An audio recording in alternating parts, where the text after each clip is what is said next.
You're welcome, Grand Rapids. Yeah! That's great. We love John Cena. Good evening, Grand Rapids, and welcome to NewsFlash. I'm your anchor, Brandon. And I'm your other anchor, Sean. And because some of you accidentally took the same drugs you gave your dogs to deal with the fireworks, we have all the world, national, and local news that you may have missed. You're welcome, Grand Rapids. This is NewsFlash! Yes, our top story tonight. We are not going to talk about Trump. Just kidding.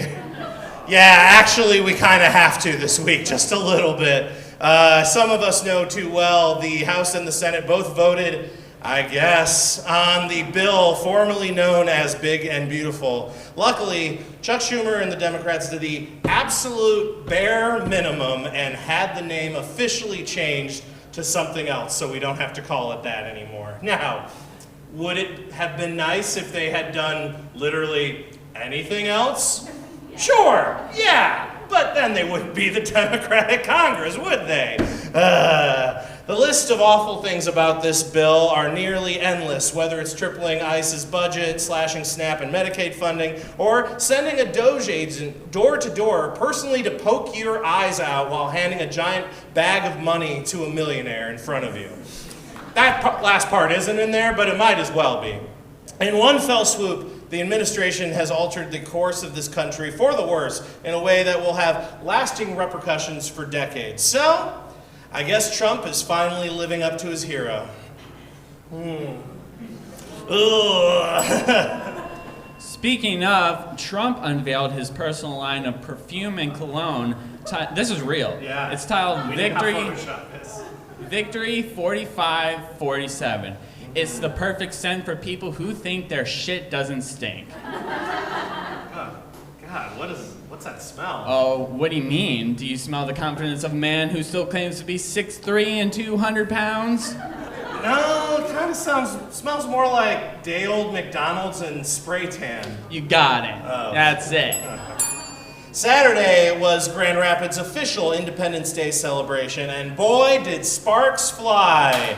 Yeah, that is a pretty major panic caused either by people with guns, people claiming to see people with guns, or an actual shooting, depending on how dark the wraparound sunglasses you have in your profile picture. See there, that's the spectrum. There they are.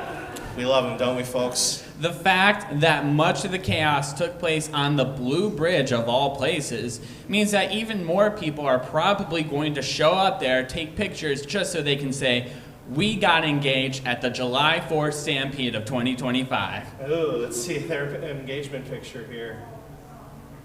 Oh, There look it at that. is. There it is. So, turns out there were no actual gunshots, or at least not there. 2 people were in possession of guns and got arrested, and another person did get shot miles away over on Jefferson, so who cares about them?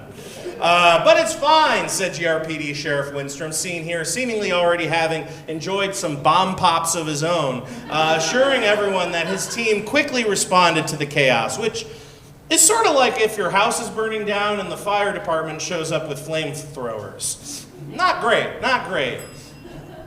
The White House will be hosting UFC fights for next year's 4th of July.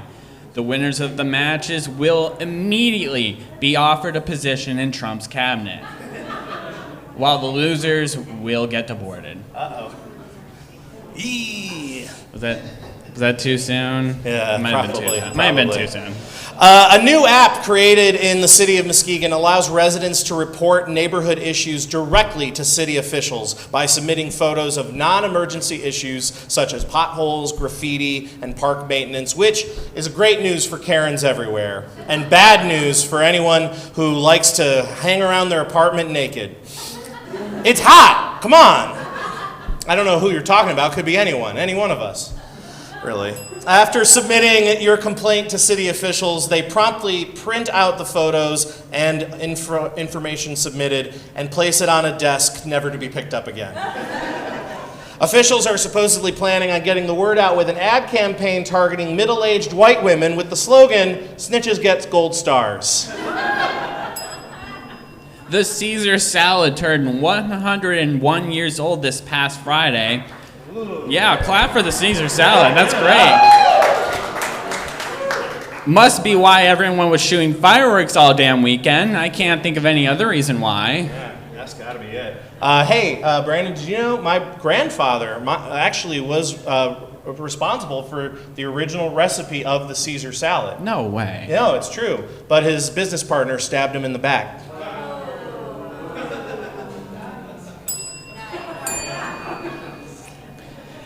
That's me, Elon.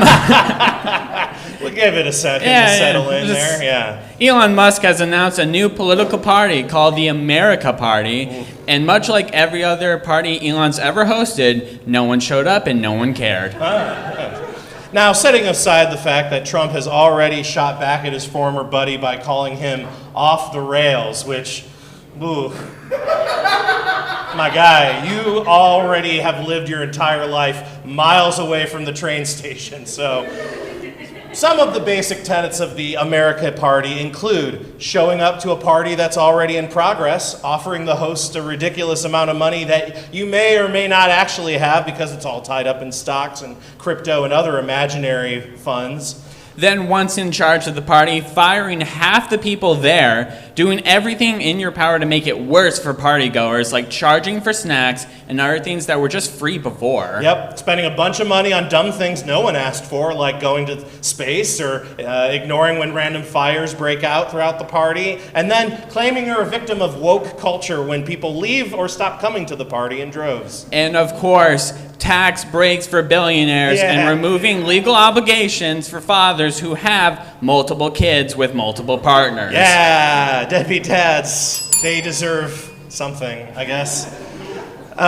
Sometimes a story comes along that it just feels chemically engineered in a scientific laboratory for NewsFlash specifically to report upon.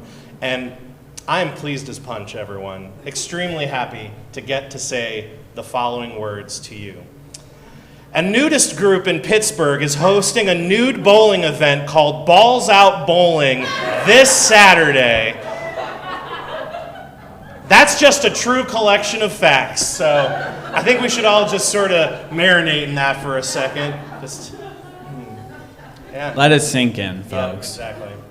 All right. Okay, so $30 will get you 4 hours of unlimited games and shoe rental, because even nudists don't want to see your gross-ass feet. The owners are reminding patrons that the holes in the bowling ball are only for fingers. And nudity is required, but women are allowed to wear bottoms, just to avoid people making jokes about the 710 slit. This is the one time where nudists may really want to keep more than just their minds out of the gutter. Yep. Now, sure, when I want to ball out in the privacy of my own home, my neighbors have to use their Muskegon app on me. But now these Steelers can streak their way to a strike? Doesn't seem fair. You know, it's still better than nude mini golf. That's true. That's true. It's also a real thing. Dave & Buster's is planning on jumping on the bandwagon with their Buster coin slot out nights. The dude, more like the nude, which means you really don't want to mess with the guys shining their balls. Yep, let's see. Do we have action on this one? It was supposed to be a GIF, but you can imagine it. Bowling alley regulars can rest easy in Pittsburgh, though, because next week their usual favorite event will return, an early 2000s throwback charity night, aka Bowling for Soup.